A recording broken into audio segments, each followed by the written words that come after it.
12-year-old Beni is pretty unhappy about his family's move from the city of Jerusalem to a small farming community in the Golan, where he thinks his biggest problems are going to be dealing with bullies and trying to fit into his new school. But on Yom Kippur in 1973, a military strike on Israel begins, sending his older brother into battle and the rest of his family fleeing to safety from the bombs being dropped in their midst. Beni must find his own way of supporting the war effort, proving that he can be a hero just like his big brother. Because there is dignity to be found in all people, maybe even the people that Beni thinks of as enemies. Take a listen to this first chapter of Beni's War by Tammar Stein. Beni's War by Tammar Stein. Chapter 1. Yanni and Ori are sitting across the aisle from me on the bus. Their heads are close together as they whisper loudly and laugh. I feel that spot between my shoulder blades tingle as they keep glancing at me. We're on the bus for an hour going from school to our moshev. I feel their stares the whole time. Finally, the bus stops outside our farming community. I hurry off. Yanni and Ori trot after me. The bus pulls away in a belch of gray fumes. It's just the three of us on the side of the road. "Hey, loser," Yanni says. "Where do you think you're going?" Yanni is one of those kids who's 12 but looks 15. He's thick-set and half a head taller than me. He's got a shadow of a mustache on his upper lip. I don't. I'm short and I'm thin, and I know that this is going to hurt. "You're such a little brown nose," Ori says. Ori is even taller than Yanni, but thin and awkward. His ears stick out and his nose is small and squished in the middle of his face. He has the longest eyelashes I've ever seen. He reminds me of a giraffe, but a mean one. There's an excited glint in his expression that doesn't bode well for me. "What do you want?" I ask. I feel my heartbeat shudder in my chest. My palms are sweaty. What a stupid thing for me to say. I know exactly what they want. "What do you want?" Yanni mocks in a high voice. I hope I don't sound that scared. A sharp cramp in my stomach nearly doubles me over. "I didn't tattle on you," I say. A bloom of sweat prickles across my face. "Why are you acting like this?" It's exactly the wrong thing to say. A dark red flush spreads over Yanni's cheeks. His hands curl into fists. Ori glances at Yanni and then follows suit, hands clenching at his sides. They both step closer to me. It takes everything I've got not to back away. "It's Yom Kippur Eve, and I have to tell my dad that I'm in trouble at school," Yanni hisses. A bit of spit lands on my face. "Everyone hates you. You're the reason the whole class is in trouble." "You're the one who started it," I yell. I don't even see the first blow coming. His fist catches me right across the face. Pain explodes behind my eyes and I stagger back, warm blood gushing from my nose and running into my mouth. I gag and spit red. Ori hesitates, but only for a second. He steps forward and punches me in the gut. My breath whooshes out. For one horrible moment, I can't breathe. I'm bent over, my mouth flapping open and closed like a fish on land. A steady drip of bright red blood from my nose rains down on the black dirt at my feet. Ridiculously, I think of my father crumbling the dirt, calling it good. I'm watering it with my blood. Just when I think I might never breathe again, I suddenly manage to suck in a great gulp of warm, dusty air. I straighten up, trying to stagger away from them, but Ori steps close, shoving me with all his strength. I'm already off balance, so I go flying back. I land on the ground, scraping the heels of my hands and bruising my elbow. Pain shoots up both arms. I scrabble back to my feet and lunge at Ori, trying to shove him back. But he skitters away and I flail at empty air, almost falling again. As soon as I catch my balance, Yanni cocks a fist. I cover my face with my arms, braced for the pain. But there's nothing. I hear scuffling. I lower my arms, expecting a trick. The first thing I see is Ori's stupid giraffe face slack with surprise. I shift my gaze to Yanni. For a moment, the sun blinds me, but now I see my brother Madi in his army uniform, his curly hair shining gold in the sunlight like a lion's mane. He's got Yanni by the back of his shirt, shaking him like he's a naughty puppy. Madi isn't much taller than Yanni, but there's no question who's stronger. 2 against 1, eh? He says through gritted teeth. How about we even the odds? You don't understand, gasps Yanni. Sure I do, Madi says. He drops Yanni and kicks him on the butt. His black military boot leaves a dusty mark on the back of Yanni's blue shorts. Ori shakes off his stunned paralysis. He scrambles away. My brother glares at his retreating back. He turns back to Yanni. You should be ashamed of yourself, beating up the new kid. You'll have plenty to talk about with God tonight. Yanni's face turns splotchy red. His ears are so hot they're nearly purple. He shoots me a murderous look before he turns and runs to catch up with Ori. But when Ori tries to say something, Yanni shoves him away. They go off in separate directions. I slowly sit down. I'm sore and banged up, but it could have been worse. My nose has almost stopped bleeding. I wipe away a wet trickle of blood that oozes down. Madi comes close and squats next to me. Beni, I hear the question and the worry in Madi's voice. I give a half shrug. Now that they're gone, I start to shake. Hot tears rise up, shame, fear, and relief all mixing together. I hate this place, I say, my voice wavering. I know. Madi helps me to my feet. Once I'm standing, he takes my face between his hands and looks closely. Your nose doesn't look broken. He touches the bridge lightly and I wince. It's tender. I know, I say, pulling my face away from his probing hands. You'll probably have a black eye. There's no way you can hide this from Ima and Abba. I don't care. My voice cracks. I want to move back. I see sympathy in Madi's eyes. It's not going to happen, Beni. They sold the apartment. They're never going back. His words are like sharp tacks, sending piercing pain in my stomach. I rub it, trying to push away the ache. I miss the white, sun-washed Jerusalem stones, the twisting alleys, my dad's carpentry shop, the smells of baking bread and rosemary, my school, my friends. I miss them all so badly. I even miss grouchy Mrs. Friedberg, who always scolded me for playing too loudly in the courtyard. You have to learn to defend yourself, Madi goes on, oblivious to my wandering thoughts. I won't always be around to protect you. I don't need you to protect me, I say. That's not what this is about. I was fine in Jerusalem. Beni, Madi huffs impatiently, there are jerks and bullies everywhere, even Jerusalem. Remember David? I had to kick his butt after school twice before he left you alone. That was in 4th grade, I said hotly. I'm 12 now. My nose throbs in pain. I don't like where this conversation is going. Right, that's my point. You have to create your own reputation here. You can't rely on mine. You know what, Madi? I say, feeling my temper rise. Just shut up, okay? Beni, he puts a hand on my shoulder. You're just too nice. People take advantage of that. I shake his hand off. You don't know anything about this place. That is not what this was about. Okay, so tell me, what happened? I try to think of where to start. Madi's been away, first for his basic training, then tanker school. Other than a few weekends, he's not spent any time here at all. He's only home for the holiday. After Yom Kippur, he'll rush back to his tank battalion.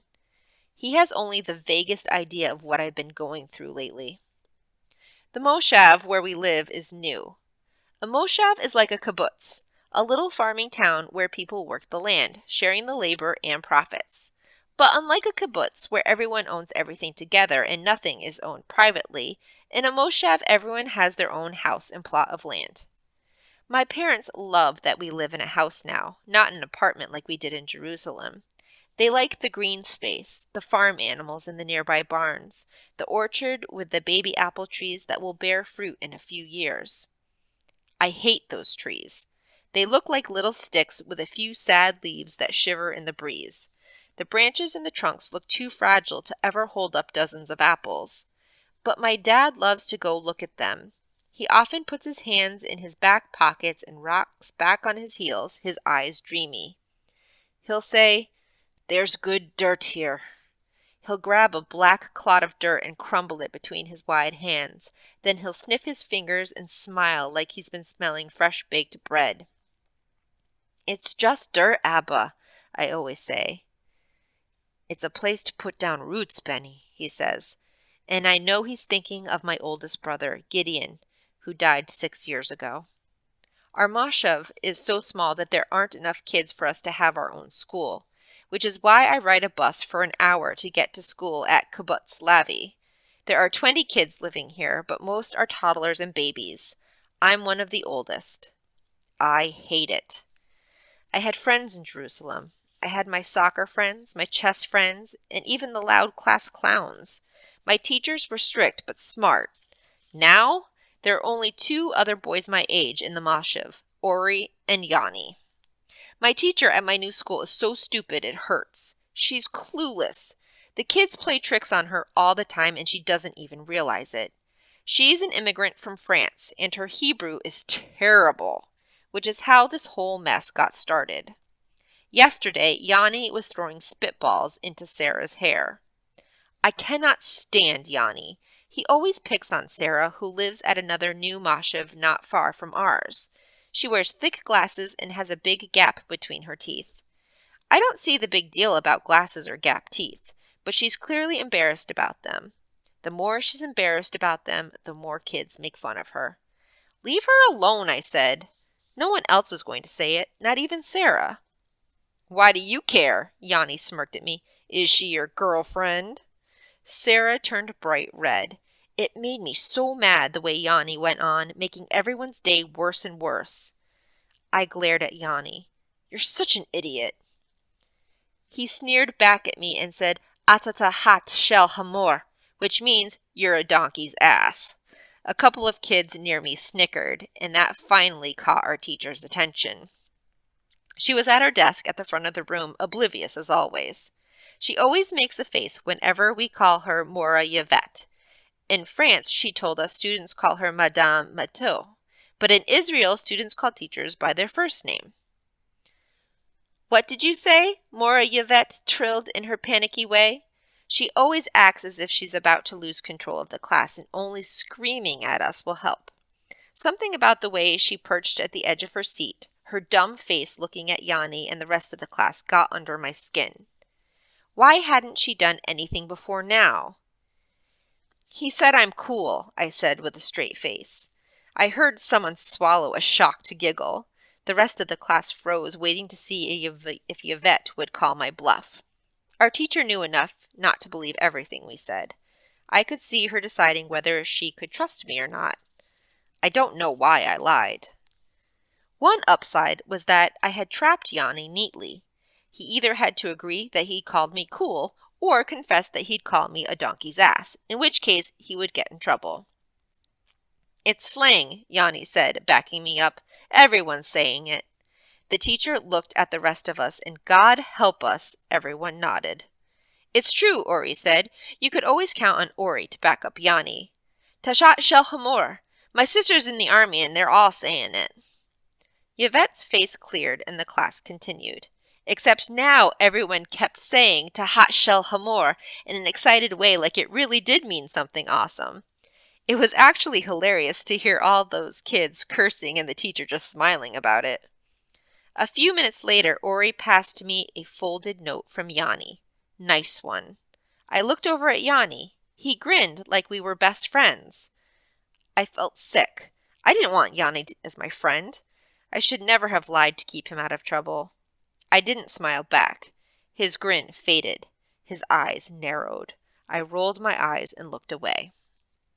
The bus ride back to the moshav that day was long and stuffy. We rolled over the green heights of the Golan.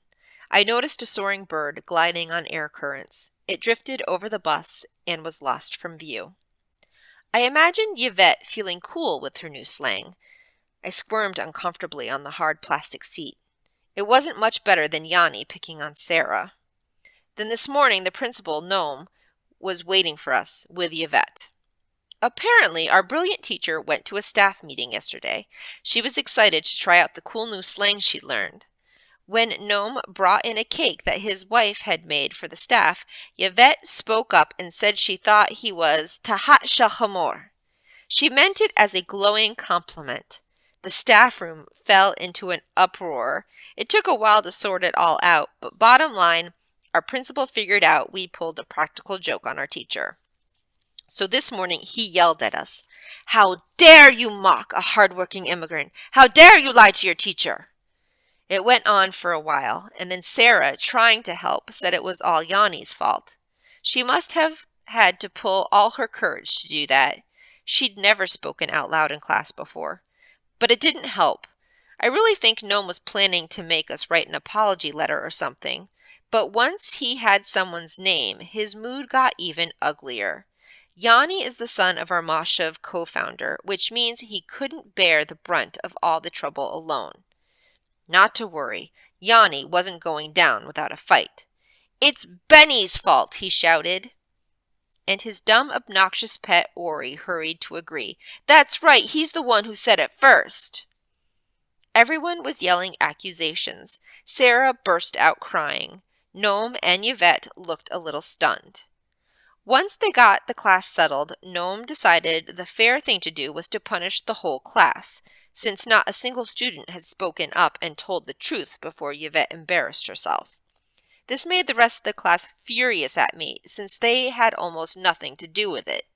As soon as Yom Kippur is over and we're back in school, all 40 of us will be staying late every day for a week washing the blackboards, emptying the trash, scrubbing the toilets, and mopping the floor. Everyone blames me, the new kid. And this afternoon, Yanni and Ori kicked my tahat shel hamor. Madi listens to my tale of woe. "I hate this place," I tell him again, and I've never meant anything more. I hate everything about it. I hate the smell of cow manure that drifts into our house whenever there's a south-blowing wind. I hate the rooster that crows at 4 a.m. I hate the houses that all look exactly the same. I hate the baby apple trees that look so fragile, too fragile to live, too weak to put down roots. They will only break my father's heart. I want to shout, "We shouldn't have come here. We had roots in Jerusalem." But I choke it back. We'd gone over it before. My parents refused to listen. This all happened because I stuck up for a stupid girl, and now everyone hates me, and I hate it here. Benny, my brother says, "You did it good." What? I want to shake him. These 2 days had been a series of mistakes and bad decisions. My face throbs as if to chime in with agreement. "Yeah, I'm proud of you." "Then you're out of your mind. I'm an idiot." I touch my nose gingerly. My fingers come away dry. At least the bleeding has stopped. "Nah, you did the right thing." I shoot him a give me a break look. Just because my nose isn't bleeding anymore doesn't mean I call what happened a good thing. I'm serious. He puts a warm hand on the nape of my neck and draws me in close. Always stick up for people who can't stick up for themselves. His face is close to mine. His pale eyes seem to gleam as they drill into me. That's what being a man is about. That's what being a decent person is about. And it inspires people to do the same thing. Look what it did for that girl. You made her stronger. That's why she tried to stick up for you. You helped her to be brave. I blink in surprise. I never thought of it that way. Maybe it didn't work out exactly like either one of you hoped, but standing up for someone is never a mistake. I give a half shrug, though I feel a warm glow of pride at his words. But then I shouldn't have covered for Yanni. Why did I do that? That's the part that gets me. I hate that guy. Why did I do anything to help him? "Oh, don't beat yourself up," Madi says, his lips twitching as he tries to hold back a smile. "You couldn't help it. You're so clever. Your mouth was running ahead of your brain. And you made him admit you were cool, in front of the whole class. Come on, admit it. That was brilliant and really funny." He grins and I just burst out laughing. I feel the weight of confusion and anger at myself evaporate. He ruffles my hair and pulls me in for a hug. He smells like machine oil, soap, and sweat. I wrap my arms around him, feeling his solid strength. I wonder if he's ever afraid. We stay like that for a few moments, the sun warming my back. A car passing by slows down and stops. The driver rolls down the window. "Everything okay?" he asks. I could have used him 15 minutes ago. "This is my brother. I missed him," Maddie says. I think the same thing. "No, so go home to your mom. What are you waiting for?" says the man, and drives off. Everyone in Israel is a former soldier, and everyone knows how much parents worry over their kids in the army. Before the car disappears around the bend, the driver toots his horn and waves to us.